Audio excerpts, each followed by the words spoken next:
자, 안녕하세요. 북서유 카페 여러분. 자, 오늘은 이제 중일 전쟁 관련된 내용을 이제 해볼게요. 네, 중일 전쟁은 1937년부터 해갖고 45년까지 지속됐던 전쟁인데요. 자, 이 중일 전쟁의 계기가 됐던 전투가 이 노구구 사건이죠. 예. 그래갖고 이 노구구는 이제 어디냐면 그 북경 교회에 있었던 그 다리예요. 그래서 그 다리들을 이제 둘러싸고 그 양쪽으로는 일본군하고 그 당시 중국군이 대치하고 있었는데 그 일본군 중에 한 명이 이제 그 뭐랄까 용변을 그 보고 밖에 나가서 있다가 점호 시간에 안 들어왔어. 그래서 일찍 사관이 점호해 해보니까 이 한 명이 비니까 어떤 생각을 했냐면 얘가 중국군한테 잡혀서 이게 뭐냐면 사살당했구나 이렇게 생각했어요. 그래서 상부에 그렇게 올렸는데 보고를 그때 이제 그좀 알만한 사람 아는 그 무다쿠치 네라라는 사람이 그 소식을 듣고 이거는 이제 중국군들이 우리 공격하기 위한 거다. 일본군을 죽였으니까 그냥 우리도 공격해야 되겠다.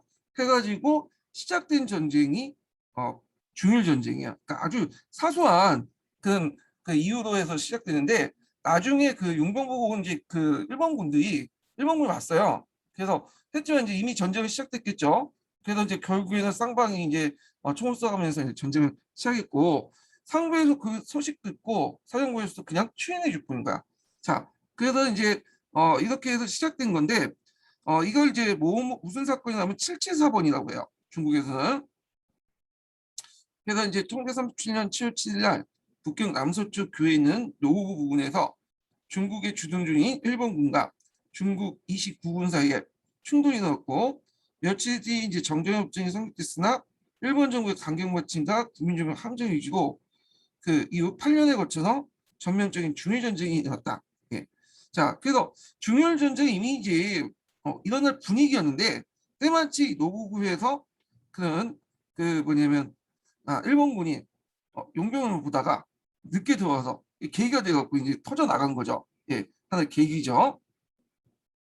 자, 하여튼 그 며칠간의 국지적인 전쟁이 있는지 일단 전쟁협정을 맺었으나 일본은 중국에 군대를 파병하기도 했고 중국 공산당은 7월 8일 국공 합작을 통해서 항일 전쟁을 발동하자고 주장했고 그리고 장개석도 여산에서 항전 의지를 분명히 하는 담화를 발표했다.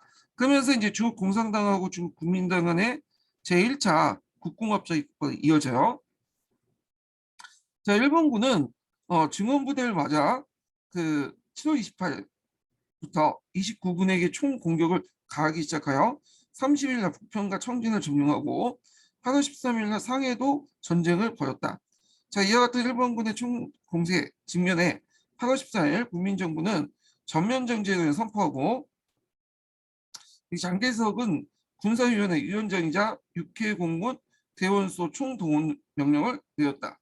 그리고 이제 공산당 군도 앞에서 이제 전 시간에 얘기한 것처럼 합작해 제1차 2차 국공합작이 되고 제가 아까 전에 1차 국공합작이라고 했냐? 예, 2차 국공합작이에요. 하여튼 제2차 국공합작을 해서 홍군을 865 개명해 그 하북지방의 국민정부에 편입시켜 항전에 나섰다. 전쟁은 국민정부 정규군 5개 정규를 나눠 5개 정규라는 것은 그 당시에 이제 국민 그 당군이 되게 많았어요. 그래갖고 그걸 거의 뭐 50만 이렇게 나눠가지고 이렇게 하나의 방명군이 된 거야. 그러니까 우리식으로 따지면 한 개의 그 정부가 우리 육군 정도 수준이야. 그러니까 그 병력 수만 따지면.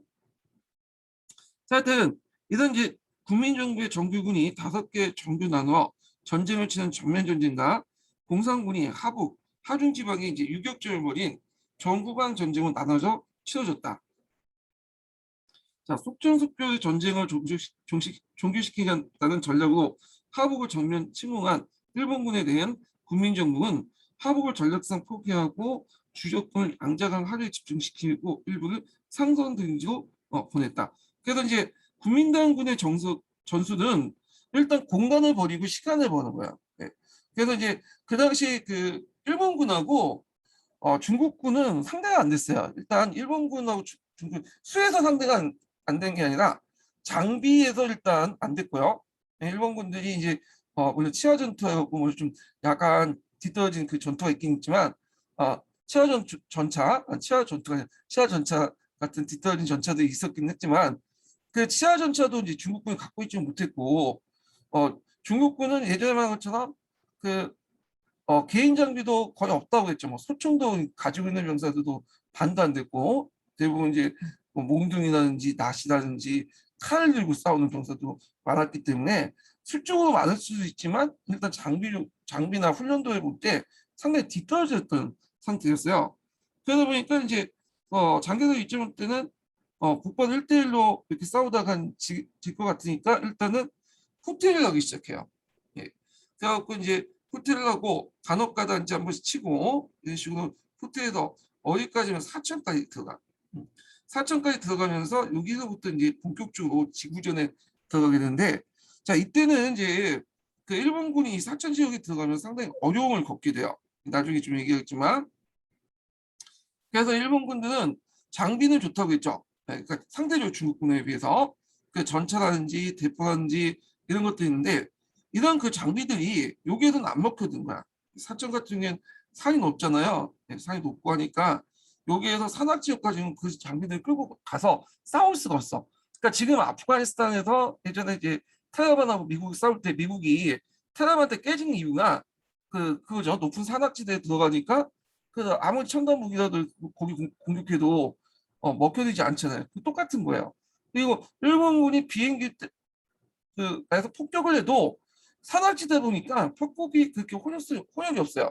그래서 일단 넓은 평야지대를 버리고 이 산악지대에 들어가서 이 뭐냐면 장기전으로 이제 지속이 되는 거죠. 그래서 소모전은 이제 뭐냐면 그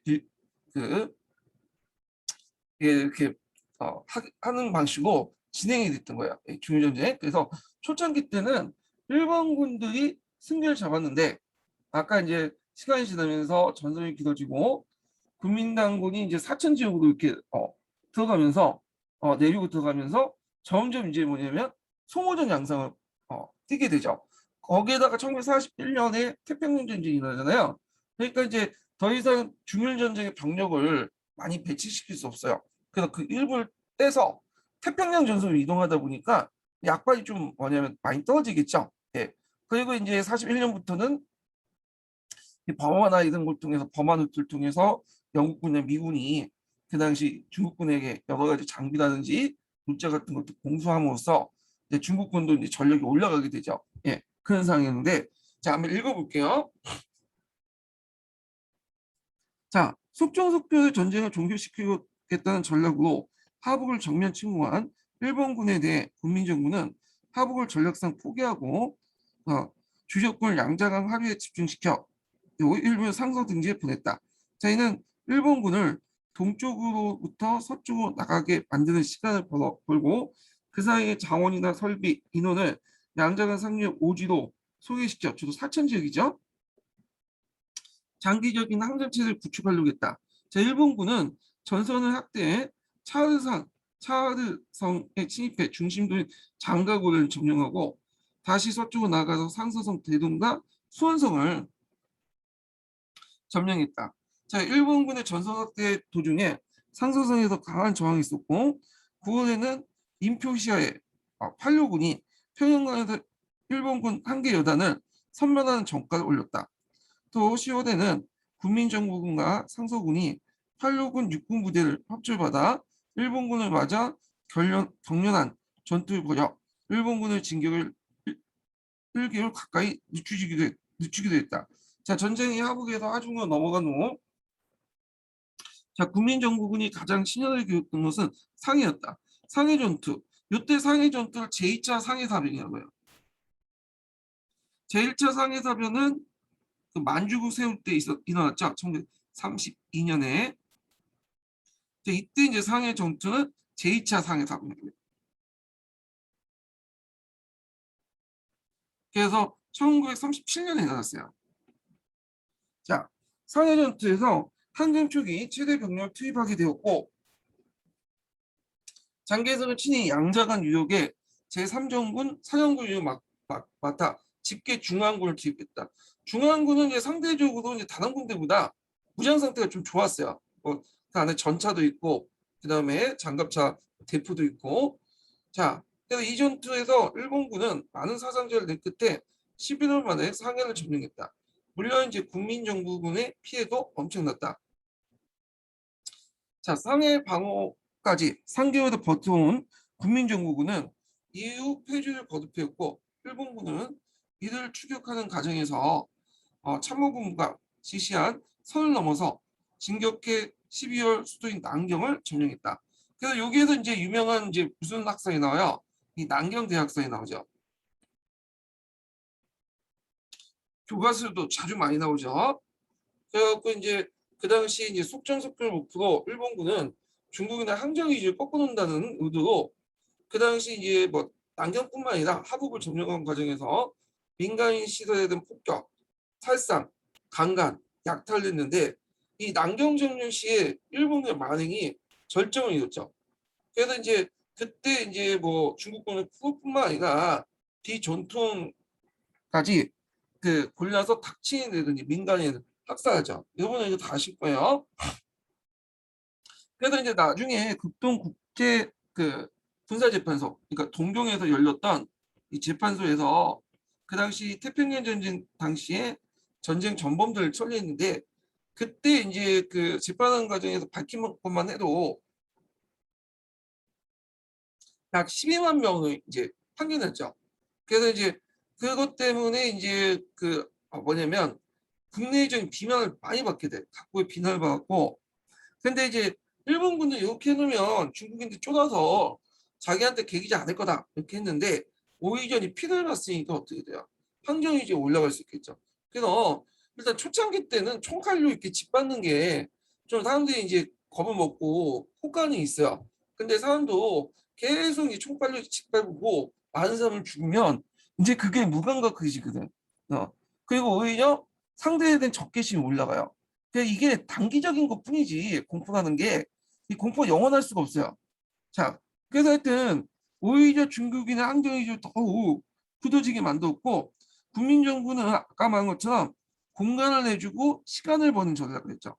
그래서 자기가 필요 없는 요충지, 필요 없는 지역은 다 버리고 약간 이제 게릴라 정도가 이제 조금씩 전쟁을 하면서 전투를 하면서 시간을 벌면서 안으로 이제 오지도 해갖고 병력이나 자원이나 이런 것들 다 오지도 배치시킨 거예요. 왜냐하면 중국군 입장 때는 그 오지도 상간 벽지에 싸우는 것이 상당히 유리하기 때문이죠. 일본군들이 가지고 있는 포병 병력이나 기갑 병력 이런 것들은 상당 벽지에서는 무력화될 수 있어. 지금 이제 아프가니스탄에서 미군이 그 텔레반한테 맨날 당하는 그런 거 비슷하다고 보시면 돼요. 자, 하여튼 1937년 11월 수도 사천성 오지였던 중경으로 이제 옮기고 결정했고요. 항전 체제를 강화하는 한편 항전 자위도 재확인됐다. 그래갖고 이제 이때 중경은 이제 수도를 옮기는 과정에서 임시정부도 같이 옮겼죠. 그래서 결국에 임시정부도 마지막에 이제 정착한 곳이 어디냐면 중경이에요. 중경. 중경은 사천성의 성도죠. 지금은 이제 4대 특별시로서 이제 사천성에서 이제 벗어나서 독립된 그 행정구인데 인구도 되게 많아요. 네.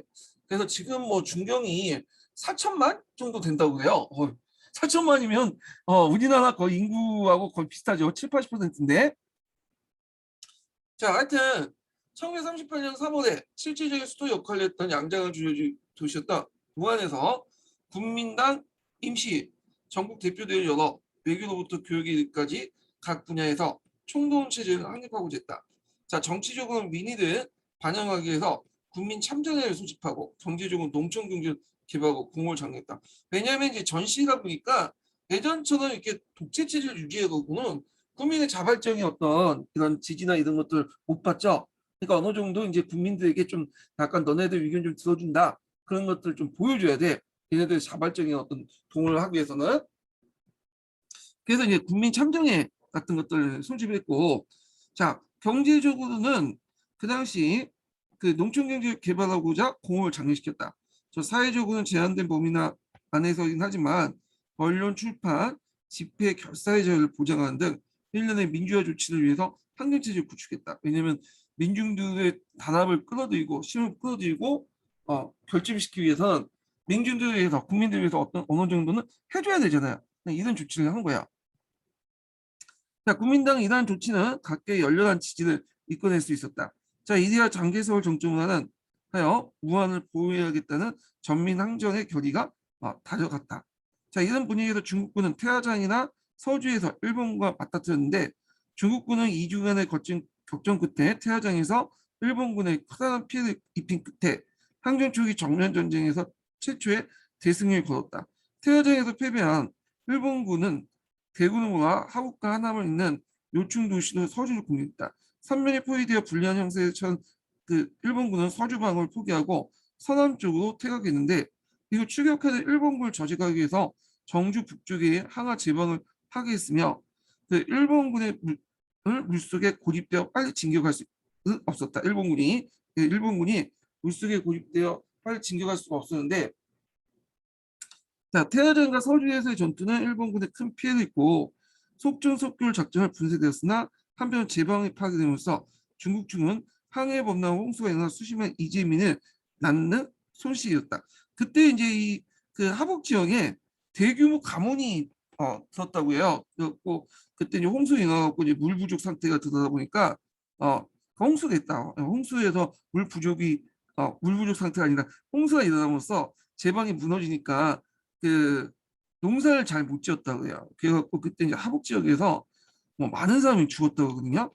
굶어 죽는 사람 아사자가 속출했다고 이제 하는데 자 하여튼 서주를 함락시킨 일본은 무안과 강주 방면으로 이제 뻗어나갔다. 1938년 10월 22일 강주를 함락시키고 오늘 강동성 일대죠. 자, 그 국민정부군의 끈질긴 저항을 받은 끝에 10월 27일 날 무안을 점령했다. 장개석은 무안에서 철수를 발표하면서 내지의 건설과 장기 항전을 선언하면서 기필 있고 승리를 거두겠다고 장담했다. 자, 일본은 그 무안 점령 그 작전에 성공을 거두긴 했으나 그 과정에서 피해를 많이 입은 데다가 무엇보다 애초에 속전속결 방침과 다르게 중국의 항복을 받아내기커녕 100만에 가까운 군대를 중국 전선에 묶어둔 채 넓은 전선에 장기적으로 들어가만 했다. 그래서 한 곳에 집중적으로 공격할 때는 일본군이 유리했지만 중국은 땅이 되게 넓잖아요. 그리고 그러다 보니까 내지까지 들어가면서 이걸 하나하나 그게 점령하는 게 좀 곤란했고 그 전선을 유지하다 보니까 100만 명이 넘는 병력을 깔아놔도 중국을 뭐냐면 전체를 커버할 수가 없는 거야. 이 전선을. 예. 그러니까 그 중간중간에 빵꾸가 생길 수밖에 없겠죠. 예. 그래서 일본군은 되게 주요 도시와 그 도시와 도시와 연결하는 철도와 도로를 장악한 데 반해서 그 나머지 그 면지역들 있죠. 예. 이런 그 면지역들은 이제 거의 권력의 공백 상태가 이제 국민당이 철수하면서 그래서 그 지역을 주로 누가 갔냐? 누가 들어갔냐? 공산당이 들어간 거죠. 그래서 정과 선을 점령하고 있을 때 일본군은 그 빠진 지역, 그 나머지 농촌 지역이나 이런 지역들은 다 중국군이 와서 이렇게 공산당군이 와서 채워나가면서 세력을 확대시켜 나갔던 거야. 예.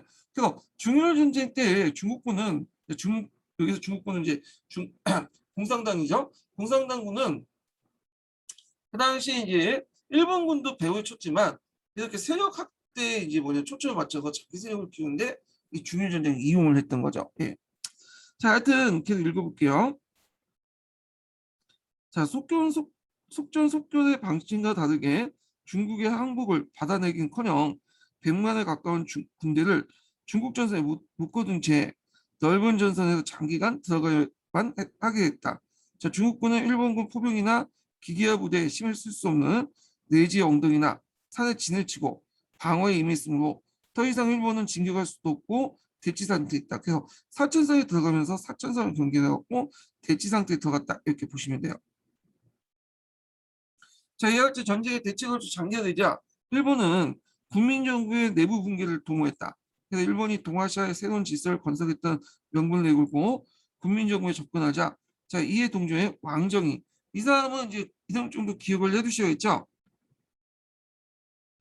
근데 왕정이가 이제 일본과 그 딜을 해갖고 중경으로 탈출을 했어.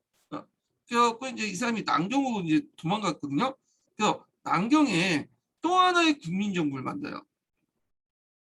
그러니까 중경에 있는 국민정부가 아니라 남경에 그 왕정에서 수반한 국민정부를 만드는데, 그러니까 이것은 일종의 친일적인 계례정부죠. 그 남경의 이제 국민정부 계례정부는 영화 새끼에도 나와요. 새끼에도 거기 새끼에 보면 그 주인공이 나오죠. 남자 주인공이 그 남경의 이제 그 계례정부의 수장이야. 그래서 이제 수장이 아니라 거기 이제 정보국장이죠. 그래갖고 그때 이제 그 국민당 그 밀정도 잡아낸다고 해서 막 죽이고 있는데, 거기에 보면 이제 사무실에 보면 소문 사진이 걸려 있어요. 예. 왜냐하면 여기도 뭐 일종의 국민정부이기 때문에 소문의 유지를 받는다는 거죠. 자, 그렇지만 이제 남경에 있었던 계례정부는 왕정에 이끌었던 그 정부였고, 이거는 이제 일종의 친일 정부였다 보시면 돼요. 예. 자, 그리고 이제 이렇게 해서 이제 남경에 친일적인 계례정부를 세우고, 그동안 점령지에 세워졌던 저거 계례정부를 시야에 합류시켰으나 국민정부 여전히 중경에 수도를 두고 이를 인정하지 않았다. 자, 그런 동안 당연하겠죠. 인정하지 않겠죠. 자, 그런 동안 일본은 국민정부 지역에 대한 경제 봉쇄를 취하는 방법. 야, 이때 국민정부라는 것은 이제 중경에 있는 국민정부죠. 1939년 5월에 중경 등 도시에 대한 무차별 폭격을 가했다. 자, 일본이 독일, 이탈리아 같이 전체주의 국가 동맹을 맺고 있고 미국, 영국 등 연합군과의 적대각을 들어서게 되자 연합군이 중국을 지원하면서 중국에서 항일전은 이제 동아시아에서 파시즘의 세계대전 이단으로 치러지기 시작했다. 그래서 이제 1941년부터는 앞에서 언급한 것처럼 영국과 미국의 지원을 받게 돼. 그래서 이제 얘네들이 처음에 어떤 식으로 이제 지원을 받냐면, 처음에는 이렇게 베트남 루트를 이용했어요.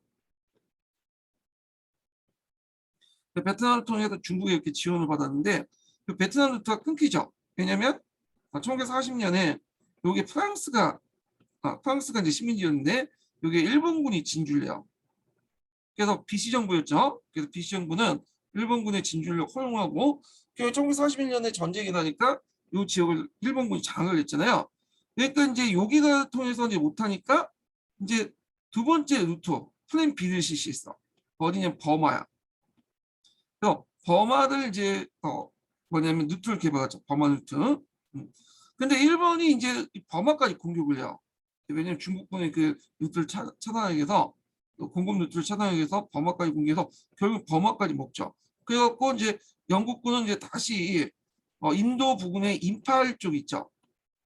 인도와 그 당시 이제 그 버마 국경선 부근 그 임팔 루트를 개척을 해요. 네.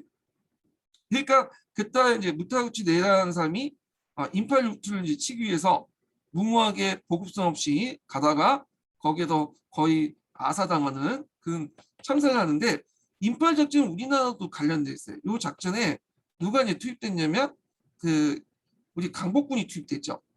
강복군이 투입돼서 그 당시 이제 영국군하고 보조를 맞춰 싸웠잖아요. 그 작전이 임팔 작전이에요. 예.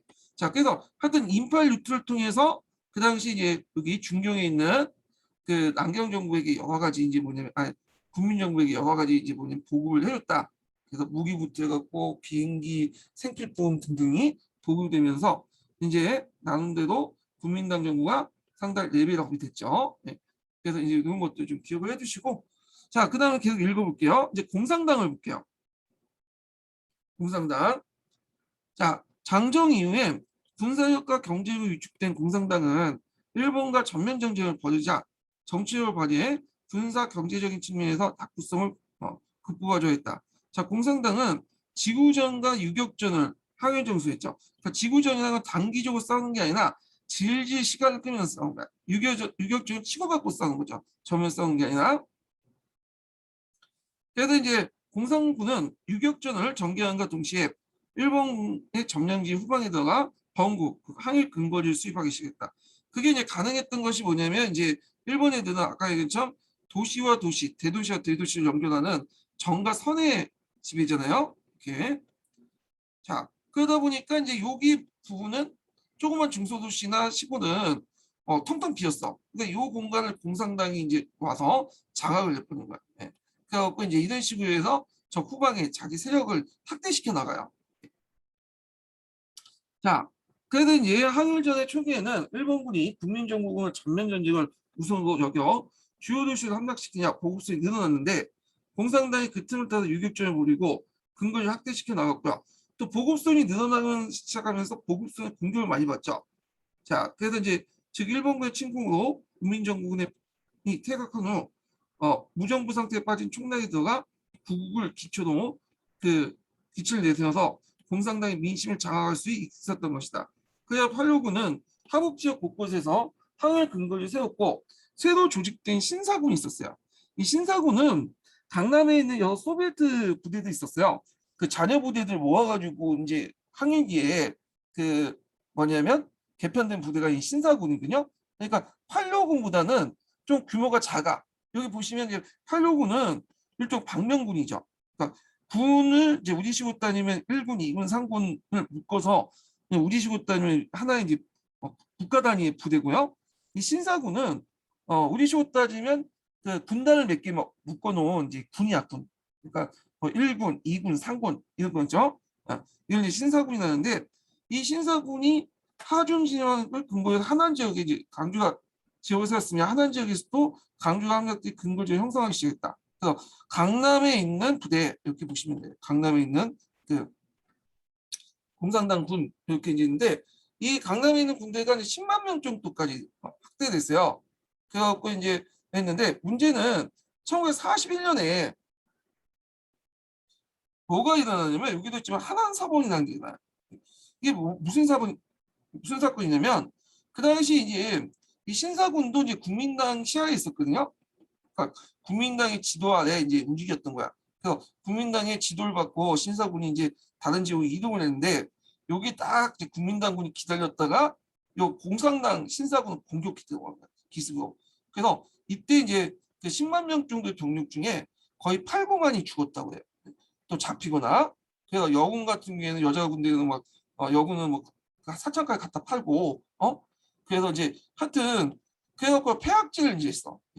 그러니까 이 신사군이 이제 그때 국민당으로부터 많은 이제 공격을 받고 죽게 되니까 한원사변이라고 하는데 한원사변 이후에 중국 공산당 지도에서 난리 난 거야. 자기들 명령을 받고 지시에 따라 움직였던 부대들 도중에 딱 기다렸다가 매복해서 공격해서 8, 90%를 죽이냐. 이거는 제 도의적으로는 그거는 문제가 있다. 그래서 당장 제2차 국공합작 깨자. 그렇게 했지만 일단은 이제 참게 됐죠. 일단 그래서 이제 국공합작은 유지는 됐지만 그 후부터 사이가 완전히 틀어지게 돼요. 그래서 일본군과 같이 싸우면서도 또 한편은 자기끼리 또 뭐냐면 치고 싸워. 그래서 이제 이미 이제 내전이 이제 일본군 싸울 때부터 이제 등장을 했다고 보면 돼요. 자기들끼리 이제 해가지고 그래서 그때 이제 뭐냐면 1차 거의 2차 국공합작이 실제 결별되기 시작한 거. 그 계기가 됐던 게 한안사변이다. 물론 계속 명목상 유지됐지만 실질적으로 완전 사이가 틀어지게 된 것이 한안사변이라는 거 좀 기억을 해주시고 그 중국사에서는 되게 유명한 사건이에요.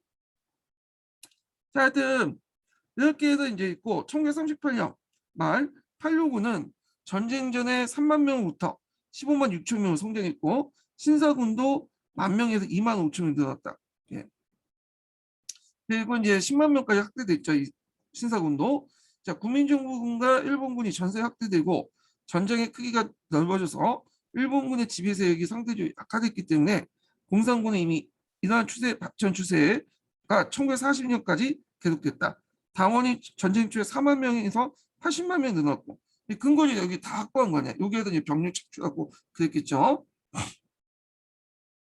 그래서 이제 군대는 이제 50만까지 늘었으며 공산당 지배하는 인구가 1억이 됐다. 자, 국민정부의 패배가 공산당 지배 지역을 확대시킨 것이었다. 자, 이렇게 이제 지배 지역이 늘어난 것은 공산당이 항일전 도중 활동의 역할을 근거지 확대와 강화에 잡는 데 기인했다. 자, 이렇게 공산당의 근거지가 늘어나게 되자 일본은 공산당의 인식을 달리하게 하면서 자, 근거지에 대한 소탕 작전을 들게 돼요.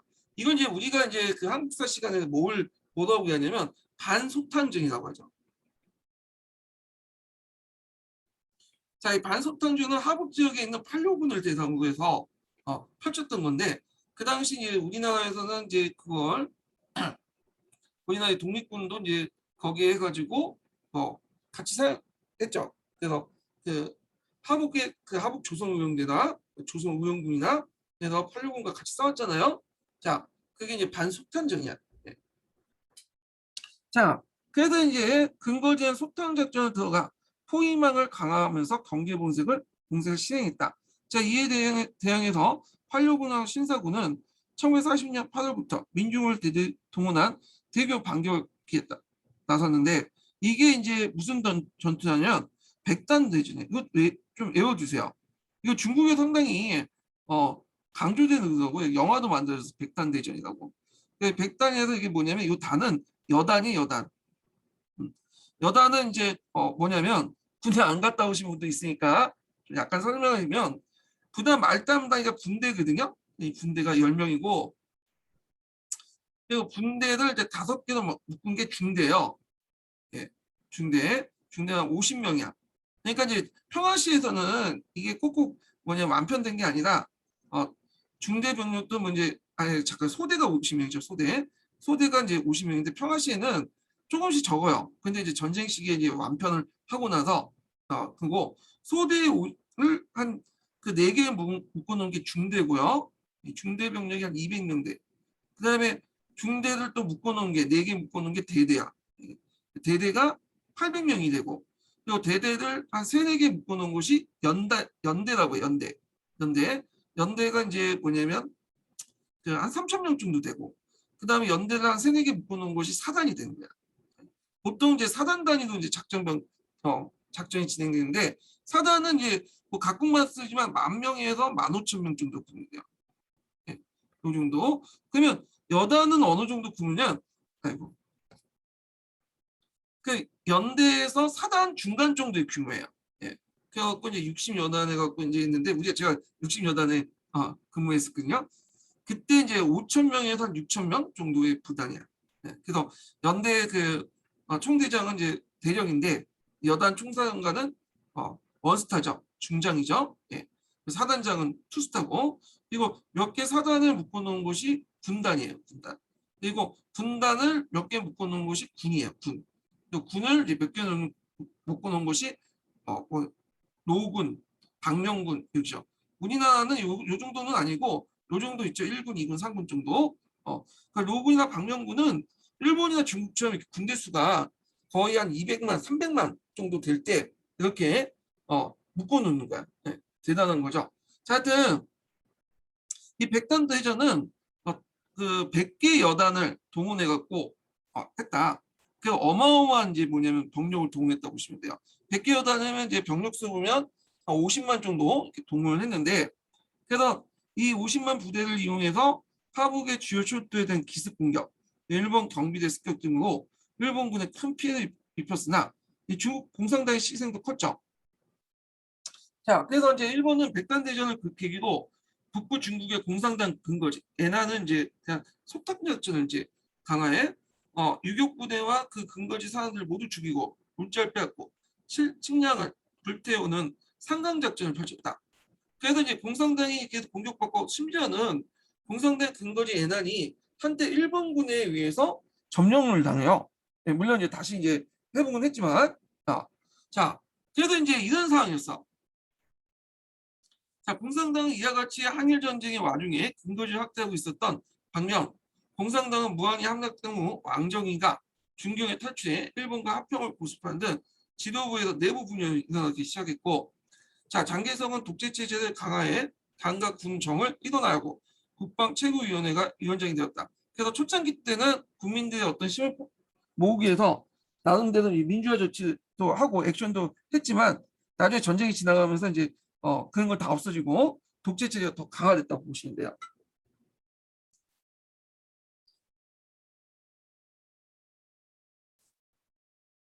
자, 이런 독재 체제 강화와 어울려 지방에 대한 경제적 통제를 강화했으며, 제식인 언론의 반독재 저항, 운남군벌을 비롯한 지방군벌의 반발을 초래했다. 장개석의 통제 강화와 소극적인 항행, 반공 조치로 인한 항일과 통일전선에 불안을 느낀 중간파 정객 지식인들은 재헌운동을 통해서 장개석 독재를 반대했다. 자, 이 재헌운동이라는 것은 헌법을 만들자는 거야. 네, 이때 중간파들은 이제 뭐 민주동맹이나 뭐 그런 사람들 이제 의미하죠. 그러니까 앞에서 말한 것처럼 공산당이나 그다음에 국민당이 아닌 제3의 세력인데 이들이 국민으로부터 많은 지지를 받고 있어요. 80% 정도. 근데 이들이 주체가 될 재헌 운동을 하는데 재헌은 정식 헌법을 만들자는 거야. 지금까지 약법 체제였잖아요. 예. 그래서 작가님 5호 초다 갖고 이제 헌법 초안을 만들긴 했지만 실행은 안 됐고, 그래서 우리도 정식 헌법을 만들어서 의회도 만들고 정상 국가가 되자. 이런 의미죠. 그래서 이런 재헌운동을 통해서 장개석의 독재에 반대를 했는데 뭐 더 줬어요? 안 더 줬죠, 장개석은요. 참고로 국민당이 정식 헌법을 만든 것은 나중에요. 국共내전 중인 1949년에 가서 이제 헌법을 만들었어. 그러니까 요때 가서 훈정에서 이제 헌정체제로 넘어가는데 요때는 의미가 없다고 했죠. 예전에 1949년 국共내전 거의 끝나고 그러니까 이것도 안 만들면 안 되니까 이제 그 당시에는 조금이라도 지푸라기 잡는 심정으로 만들었는데 그 의미가 없죠, 이미. 그래갖고 이제 끝나는 거예요, 실죠. 예. 그래서 훈정으로 끝났는데 하여튼 이런 재헌 운동을 했다. 그래서 이걸 통해서 장개석 독재를 반대했고요. 그 다음에 전체 전쟁의 국면에서 그 국민정부가 수세에 몰려있고 지배지역 내에서도 반장개석 움직임이 지식인, 지방군모사에 일어나고 있는 상황에서 박근혜는 공산당의 지배지역이 확장되면서 가자 양당 사이의 충돌이 벌어지기 시작했다. 자, 이들의 충돌은 전쟁 이후 주도권을 누가 장악할 것이냐 염두에 두고 둘 때 충분히 있을 수 있는 일이다. 그러니까 국민당이 반공 정치를 결정한 후 1939년 4월 박산에서 그리고 6월 평강에서 국공이 충돌됐고 12월에는 1943년 3월에는 염선산군이 공산군을 공격하는 사건이 났죠. 그리고 1941년 1월 안희성 남부로 이동했던 공산계의 신사군을 국민당군이 딱 기다렸다가 습격했다. 그래서 더욱 이제 뭐냐면 1000명만 살아남는 그런 이제 근데 이거 함난사변이라고 하죠. 함난사변 관련된 내용들이 있으니까 읽어보시고 자 하여튼 그때 많은 사람이 죽었어요. 9,000명이 아니라 이거 더 많이 죽었어요. 예. 그때 한 7, 8만 명 이렇게 죽었다고 그래요. 살아남은 사람은 10,000명도 안 되는. 예. 그래서 있는데 하여튼 이제 대규모 사람이 죽었다. 기억을 해주시고 이 한난사변 계기로 갖고 이제 거의 뭐냐면 끝장까지 간 거죠. 그래갖고 이제 뭐 2차 국공합작을 끝내니 많이 뭐 이렇게 하다가 관심이 자꾸 이제 유진됐어. 그렇지만 이때부터는 완전히 이제 뭐냐면 거의 끝났다. 실질적으로 형식상 유지될 뿐이지 끝났다 보시면 돼요. 자, 신사군 사건은 양당의 합작을 깰 수 있을 만한 사건이었다. 그러나 공산당 측은 무력 대결을 피해 양당의 충돌은 더 이상 진전되지 않았다. 공산당이 냉정하게 대처해 항일 통일 전선을 계속 유지하는 것은 공산당의 정치적 위성을 높여줬다. 자, 공산당은 국민당 지배 지역에서 반독재와 민주화를 요구하는 중간파를 적극적으로 유리했다. 자, 공산당이 크게 이제 내전을 승리할 수 있었던 게 뭐냐면 중간파를 적극적으로 뭐냐면 포섭했다는 거야. 자, 중간파는 이제 애들은 많지만 항일운동을 할 때도 공산당, 국민당 아닌 제3의 세력이었죠. 근데 이 선은 결집되진 않았지만 군대는 없었지만 국민들의 어떤 민의를 잘 대변하는 집단이에요. 그러니까 이들이 이제 공산당과 국민당이 싸울 때 얘네들을 누가 끌어들이냐 하는 것이 국共내전에서 승리 관건이었어요. 근데 국민당은 독재로서 얘네들의 어떤 미움을 받게 되고 이에 반해 공산당은 이제 예전에도 시험 문제 나왔던 정업이라고 해서 정치협상회의 있죠. 얘네들 정치협상회의를 통해서 이 중간파를 끌어들여서 권력의 자리도 나눠주고 이런 식으로 해갖고 중간파를 끌어들면서 많은 국민들의 지지를 이제 받기 시작해요. 그것이 공산당이 승리할 수 있는 배경이 되는 거죠. 예. 자, 그래서 공산당의 항일과 결국은 여러 가지 대민 정책도 이들 유인하는 중요한 요인이 되었다. 그래서 이제 어떤 내용들 보면요. 자, 2차 세계대전 국공합작 이후 소비에트 정부가 국민정부 시하에 지방정부가 격화되면서 공산당은 지주의 토지를 몰수하는 토지혁명을 급격하게 수행하지 않았다.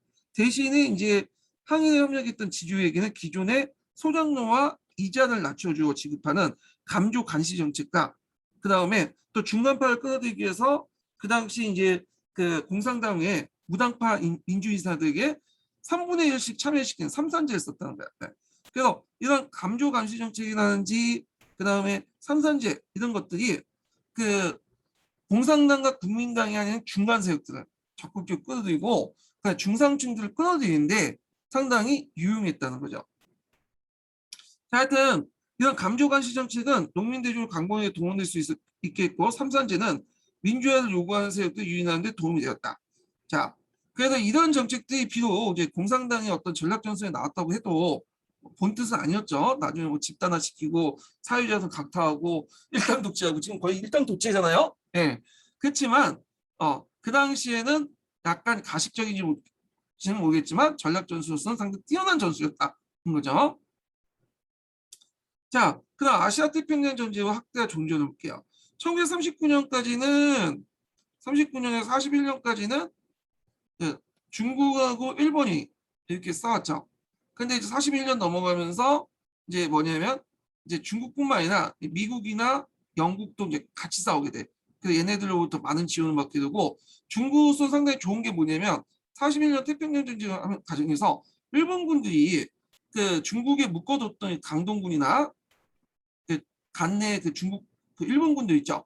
얘네들을 빼서 태평양 부대로 태평양 전선으로 보내요. 그러다 보니까 상대적으로 보면 이제 중국에 투입된 병력도 상당히 적을 뿐 아니라 그리고 거기 투입된 그 병력들의 훈련도라든지 지휘라든지 이런 것도 떨어져. 무기나 그 무기나 이런 무기 장비나 이런 것도 다 떨어지는데 중국은 그 미국하고 영국부터 여러 가지 지원을 받고 또 이렇게 하면서 또 얘네들 이제 군사력도 올라가게 되죠. 그러니까 약간 이제 태평양 전쟁 이후부터는 좀 일본과 중국이 좀 대등한 관계에서 전쟁을 좀 했어요. 그런 관계. 예, 그전하고 좀 다르죠. 자, 그러면 좀 볼게요. 중국과 일본 사이에 정면전이 벌어지고 전선이 하중 하남 지구가 확대되자 자, 이 지역의 이권을 가지고 있던 영국, 미국들이 일본 침략에 항의했고요.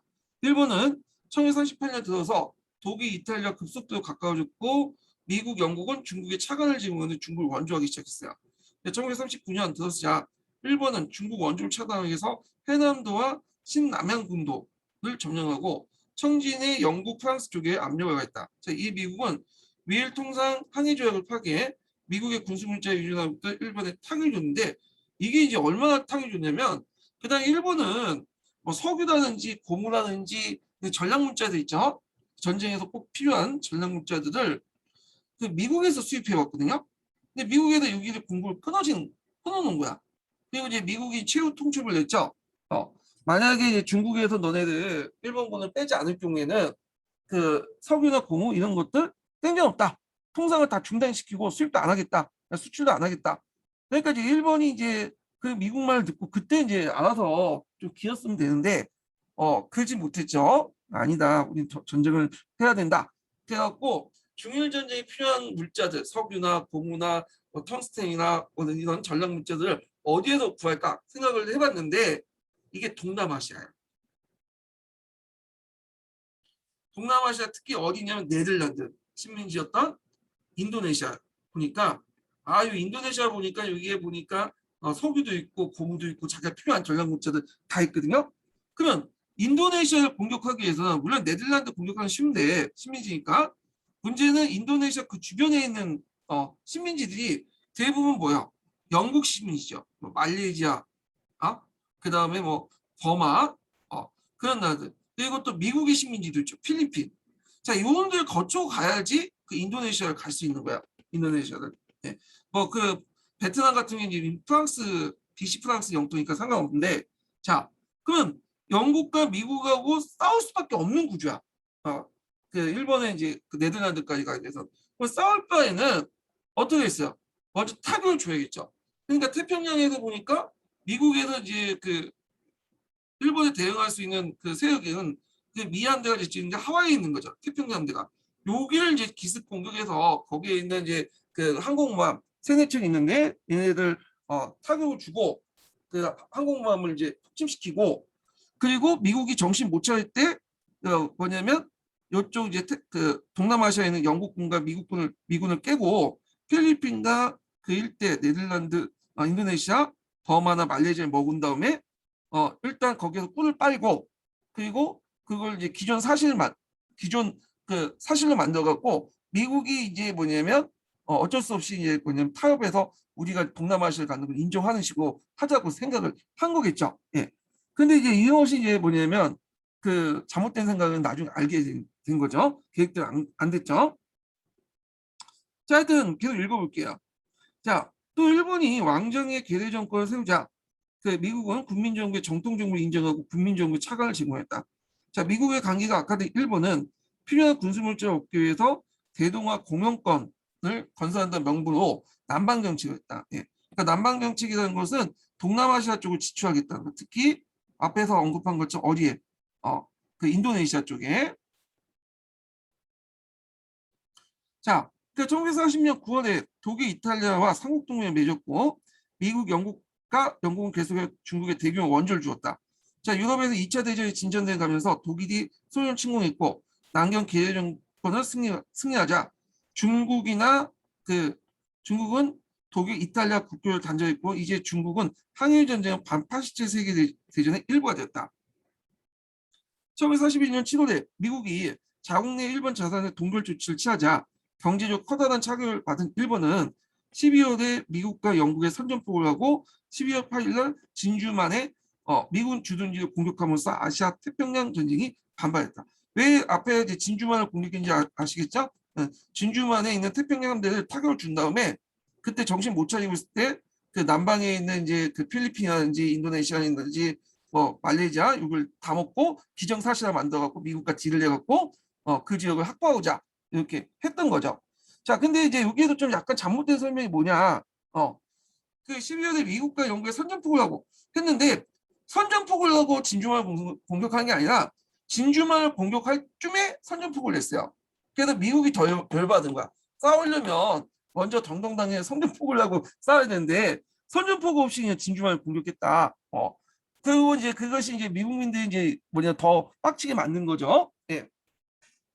그래갖고 이제 나중에 이제 루즈벨트가 이제 연설하니까 많은 사람들이 싸우자 하면서 이제 싸우게 되면서 이제 하는데 그때 이제 미국이 이제 영국한테 여러 무기나 이런 것들 물자 많이 대줬거든요. 무기 대역을 통해서. 근데 이제 독일하고 정식 싸우진 않았고 그때 이제 문제는 그 당시에 이탈리아, 독일, 일본이 삼국동맹이었잖아요. 그러니까 미국이 일본하고 싸우게 되니까 당연히 독일도 이 삼국동맹에 따라서 미국의 선전포고를 하게 돼요. 이탈리아도.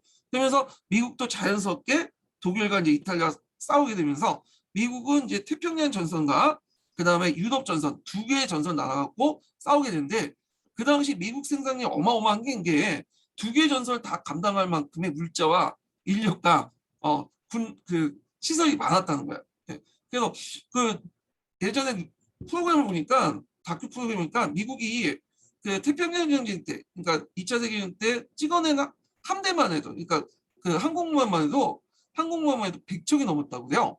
100척이. 그러니까 한 달에 한 번씩 항공모함을 찍어내는 거야. 일본은 잘해봤자 뭐 20척밖에 안 되고 어마어마한 생산능력이죠. 자, 하여튼 이와 같이 전쟁의 세계대전 확대되면서 중국은 미국과 영국의 원조를 얻어 고립 상태에서 벗어났지만 자, 일본은 버마누트 봉쇄도 물자 소설 두절되고 일본의 아까 이제 그 버마누트 얘기했죠. 그래서 버마누트가 두절되니까 일본이 이제 버마를 점령했잖아요. 그래서 버마와 인도 그 부분에 있는 그 인팔 루트가 개척이 돼요. 그래서 인팔 루트를 또 이걸 뚫고자 점령하고자 그 당시 무타구치 네아가 숨어있는 독립군분께서 여기를 공격했다가 어떻게 돼? 한탕 당해갖고 이제 도망가죠. 예, 보급 없이 갔다가 예. 자, 하여튼 그래서 이제 봉쇄도 물자 소송이 두절됐고 홍콩이나 미국, 영국 쪽으로부터 원조가 끊겨 경제 상황이 악화되었다. 또한 일본의 동남아 점령과 학교의 지원도 끊어졌다. 자, 국민정부는 국가 총동법을 동원해 국민생활을 통제하는 국민당 일당 독재체가 한층 강화됐는데 그러나 중앙정부 통제가 제 기능을 발휘하지 못한 상황에서 급격한 물가 상승, 강제 차용, 징병 등은 농민들의 큰 부담이 되었다. 자, 그리고 또 미국과 영국의 원조를 받으면서 장개석 시하의 중앙군이 항전 이후에 주도권을 장악해 항일전의 소극적인 채 공산당 지역의 봉쇄에 전념하고 항일전은 다른 군벌부에 맡기자 이에 대한 반발도 있었다. 왜냐하면 이게 이제 그 주력 부대가 저 장개석 씨의 직군인데 중앙군인데 밑에 있는 이제 이성급 부대들만 이제 싸우게 하니까 그거에 대한 반발이 있었겠죠. 자, 경제적인 어려움과 국민정부의 부패로 국민정부의 자질과 사기가 저하되고 일부의 분투에도 불구하고 국민정부군은 전체적으로 패퇴에 거듭했다. 자, 일본에 투항하는 병력도 넣었고 국민정부의 유격부대는 비적대나 마찬가지로 지방에 부담이 되었다. 근데 이게 보면 마치 그 국민군이 국민당군이 마치 이제 뭐 공산당군과 달리 비리비리하면서 이렇게 싸운 것처럼 이렇게 묘사하는데 요건 좀 잘못된 표현인 것 같아요.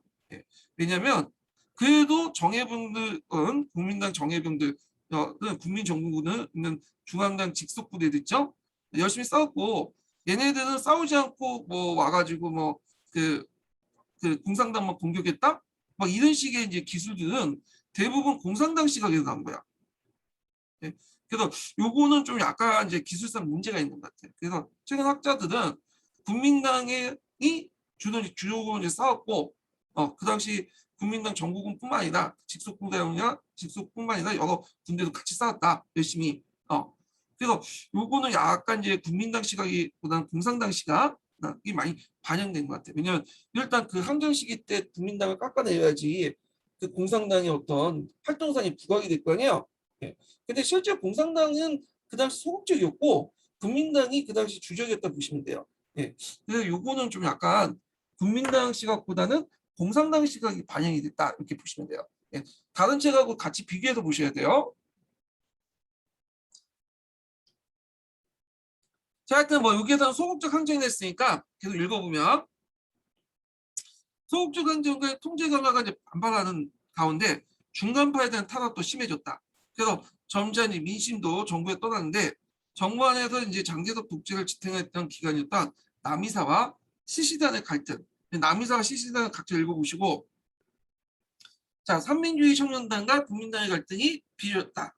자, 공산당 지역도 상강작전을 불린 일본의 강력한 소탕 작전으로 1941년 위험에 처했고 자, 일본군이 백단 대전 후에 공산당 포위 공격의 주요 목표로 세워 하북 지역에서 전인을 말살시키고자 한 데다가 국민정부군의 군사적 경제적 공세가 겹쳐 근거지가 이중으로 고통을 받았다. 자, 이에 따라 공산당 지배 지역의 지역과 지배 인구가 크게 감소해 86군 병력이 1940년 40만에서 1942년 30만으로 줄어들고요.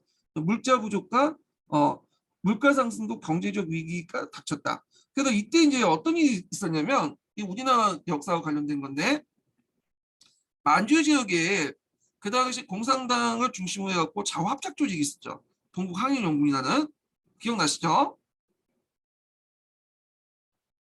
그리고 그 밑에 이제 뭐냐면 강북회라는 조직도 있고 근데 이 동북항일연군이 만주에서 큰 타격을 받아. 그래서 이때 앞에서 이제 그 하북 지역에 그 일본군 총공격과 맞물려 갖고 그래서 동북항일연군이 계속 유지가 못하고 만주에서 붕괴돼요. 그래서 만주에서 그 당시 중국 공산당이 세력이 확 약해지거든요. 예, 요때요. 이때. 자, 공산당이 이러한 위기에 극복하기 위해 경제적 자급자족을 이루기 위해서 군대, 기관, 학교가 엄청난 노동시간과 열의를 쏟아붓는 생산운동을 벌였다. 또 당내에 사상과 조직을 통일하고 단결시키기 위해서 1942년부터 43년까지 정풍운동이 일어났죠.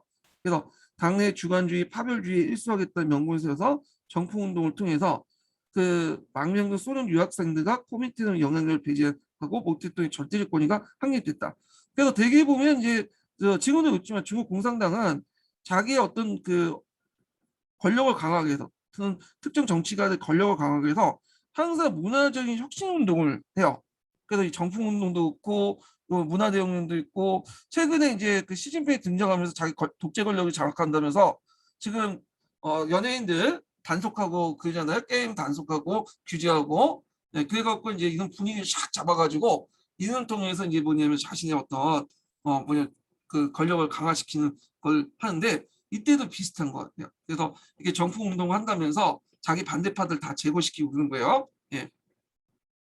자, 하여튼 전쟁 말기에 접어들면서 중국군은 일본군에 대한 몇 군데 승리를 거두기 시작했다.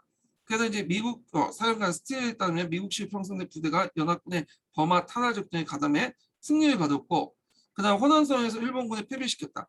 그래서 이 전쟁 말기에 들어가면 이제 미국으로부터 막대한 지원을 받거든요. 막 탱크, 비행기. 그래서 그 당시에 이제 미국 물자를 통해서 미제로 이제 뭐냐면 다 뭐냐면 그 장비로 이제 뭐냐면 무장을 하게 되죠. 국민당 정군이. 자, 하여튼 그 국민정부 직속 부대도 운남선에서 일본군 수비대를 선물 거두어 중국인들의 자신감을 심어줬다. 자, 연합군의 일본 본토 상륙 작전에 맞춰 중국 전선에도 총반격을 할 준비를 갖추었다. 자, 그래서 위기에 몰렸던 공산당군도 1943년에 세력을 확보하기 시작했다. 1942년 중반부터 아시아 태평양 전쟁의 수세에 몰린 일본은 절대 국방권을 설정한 마리아나 군도를 1944년 6월 미국에 빼앗기면서 회색이 짙어졌다. 1945년 미국이 필리핀을 탄압하고 일본 본토에 대한 폭격이 계속하던 끝에 히로시마와 나가사키의 원폭을 투하했고 일본 청왕이 포츠담 선언을 서독하고 중국을 포함한 연합군에 무조건 항복함으로써 중국은 8년에 거친 항일전쟁에 승리를 거뒀다.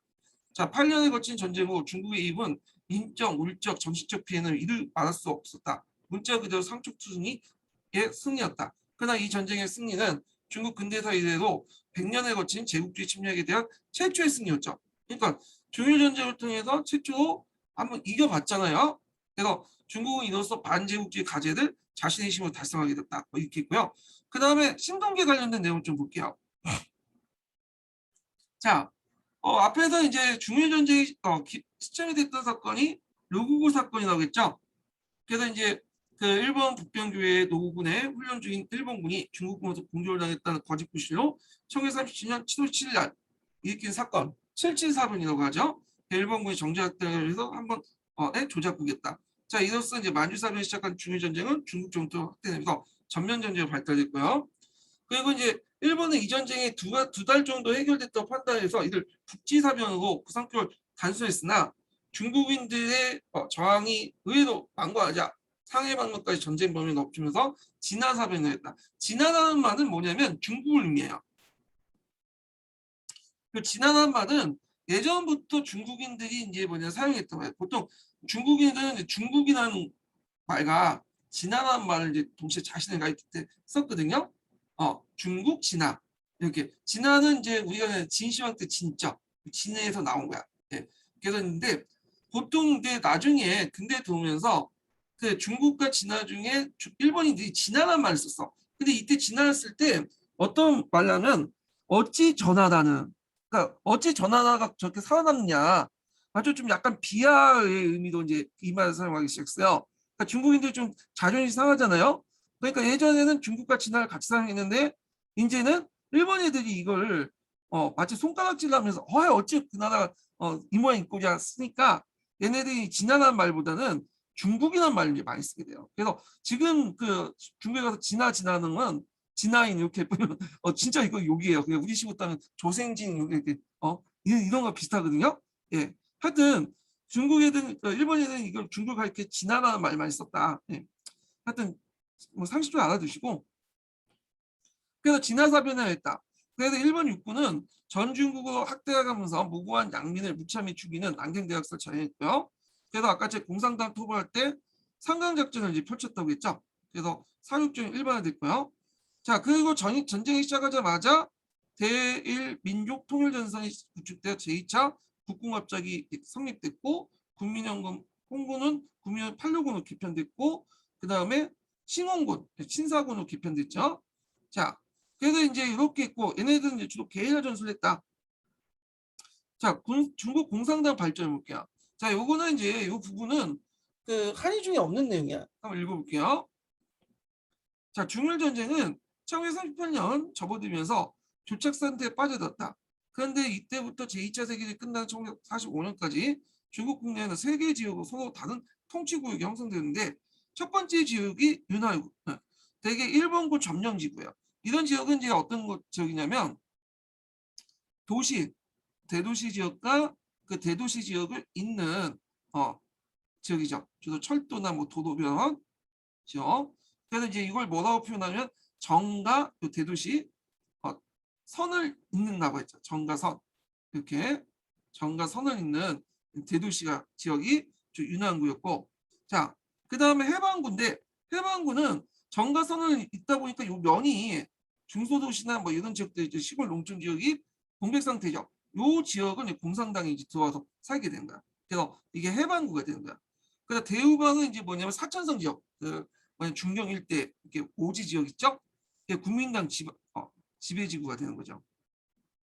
자, 그래서 이제 모택동은 일본군에게 이제 서주에 빼앗긴 후 연안으로 철수야 대항전 지구전으로서 이끌어 승리할 것을 동지들에게 강조했다. 그 근거로서 모택동은 항일전이 반봉건 반시민지 전쟁이기 때문에 소련을 비롯한 국제적 지원을 받을 수 있고 또 중국은 장기적으로 버텨나갈 수 있는 강대한 국토한 인민이 있으면 상기시켰다. 예, 이렇게 했죠. 그래도 아무리 일본군이 100만, 200만 투입해도 넓은 지역을 점령할 경우에는 우리는 모르겠어. 우리나라 같은 좁은 국가인데 100만, 200만 그 투입해도 중국은 땅이 넓고 인구도 많으니까 거기에 한 줌에 5줌밖에 안 되겠죠. 그러니까 이게 제가 말하는 게 아니라 모택동이 얘기하는 거야. 그러니까 너네들이 아무리 우리한테 이제 그 공격해도 너희들 한 줌에 5줌밖에 안 된다. 그 저 장강에 그냥 5줌 쏘는 것밖에 안 된다. 자 이런 식으로 표현했는데 자 이런 생각은 모택동만 갖고 있는 거 아니에요. 국민당의 장개석도 그런 생각 갖고 있었어. 예. 그래서 이거는 이제 장기전이 갈 것이다. 장기전으로 버틸 것이다. 그러니까 우리 치고 따면 존버할 것이다는 거지. 존버해야지 승리한다. 그런 거죠.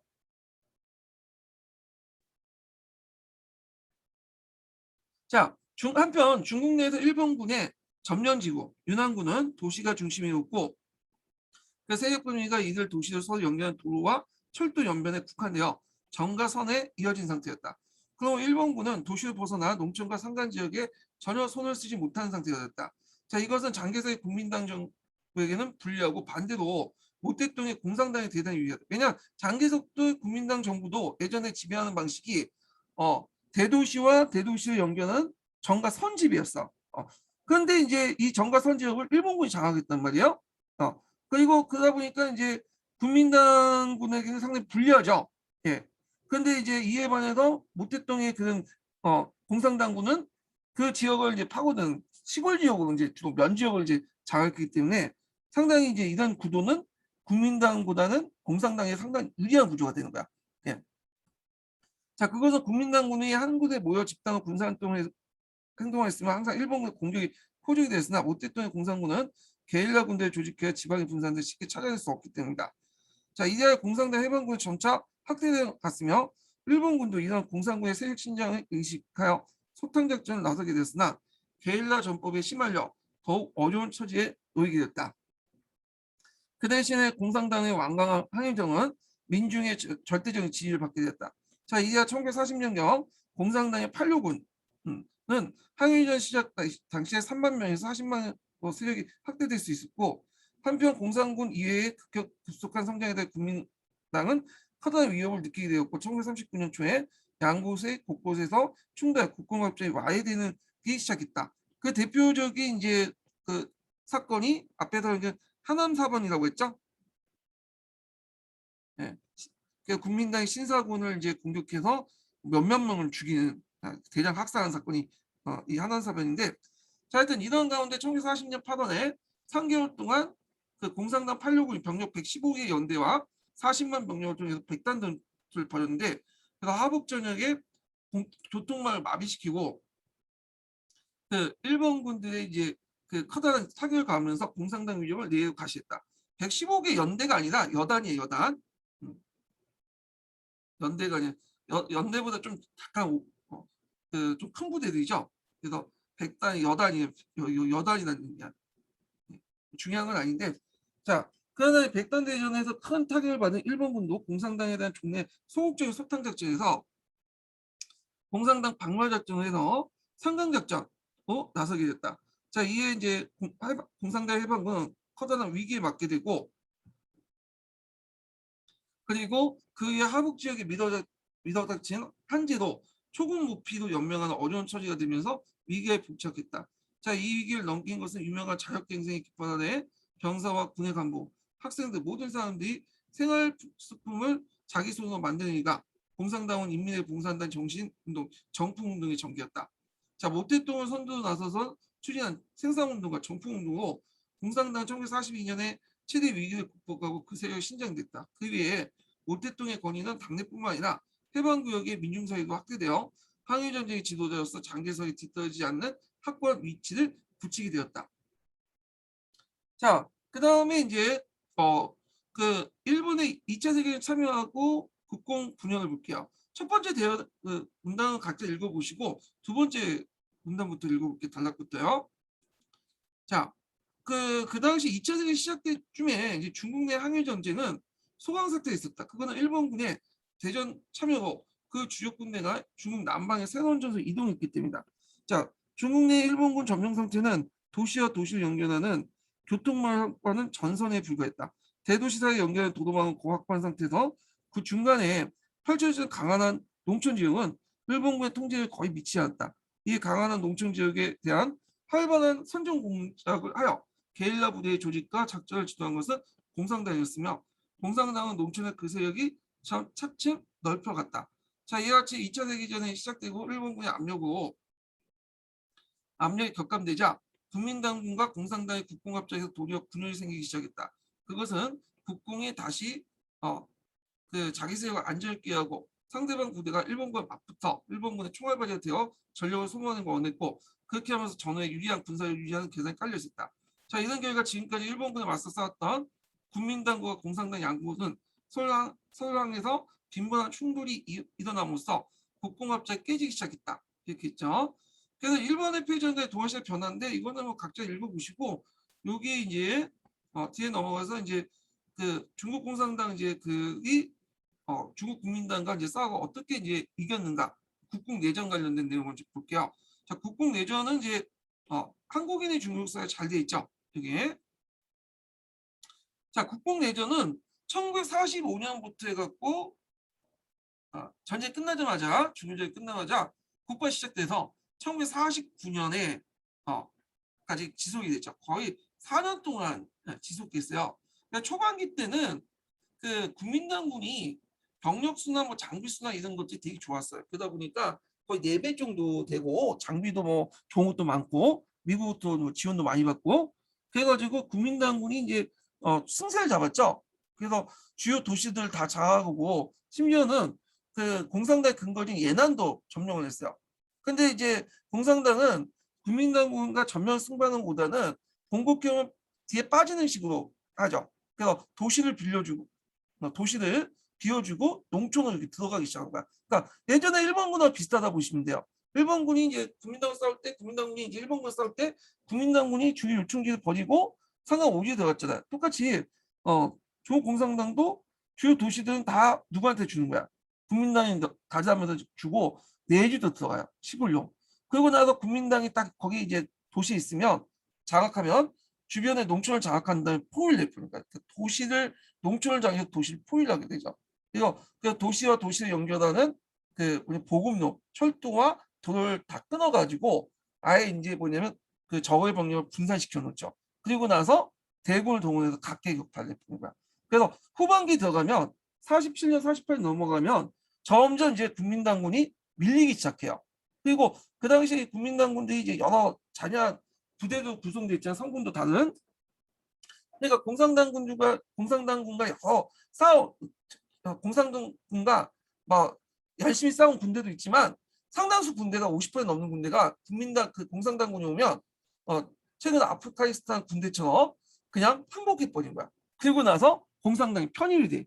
그러면 이제 시간이 지날수록 점점 역전돼갖고 군대 수가 이제 예전에는 4배 정도 차이가 나는데 거꾸로 국민당군이 이제 항복하면서 공산당 넘어가면서 오히려 공산당군이 더 많아지게 돼요. 그리고 장비도 원래 국민당이 가지고 있는 미국식 장비 있죠? 미제 장비, 탱크라든지 뭐 장갑차라든지 뭐 이런 것들 있잖아요. 자, 이런 것들이 자연스럽게 항복하면서 공산당으로 넘어가고 또 얘네들도 문제면 국민당 자체가 부정부패에 빠져가지고 그 미국부터 지원을 받으면 이걸 잘 사용해갖고 이제 공산당을 물리쳐야 되는데 거꾸로 이걸 암시장을 통해서 공산당 갖다 팔아요. 그래서 미국 장비가 중국군에게 국민당군에게 줬던 미국 장비가 다 누구한테 넘어 공산당으로 넘어. 지금 약간 뭐가 비슷하죠? 지금 아프가니스탄 비슷하죠? 아프가니스탄 정부에 주니까 그 탈레반 갖다 팔아가지고 지금 그 뉴스 보면 탈레반들이 다 미국식 탱크 타고 뭐 미국에서 만든 탱크 타고 뭐 그 장갑차 타고 뭐 그러잖아요. 헬기 몰고 블랙호크와 헬기는 몰고 그러잖아요. 비슷한 양상이 보이는 거야. 예. 그래서 군대가 썩어 빠지면 이런 걸 당한다니까요. 이거. 예. 하여튼 뭐 근데 그래도 이제 요 내정 관련된 내용은 좀 쉬었다가 진행을 좀 해볼게요. 그 관련된 내용은 요거 이제 끝나기 전에 첫 번째 인증번호 알려드리겠습니다. 첫 번째 인증번호는 68번이에요. 첫 번째 인증은 68번.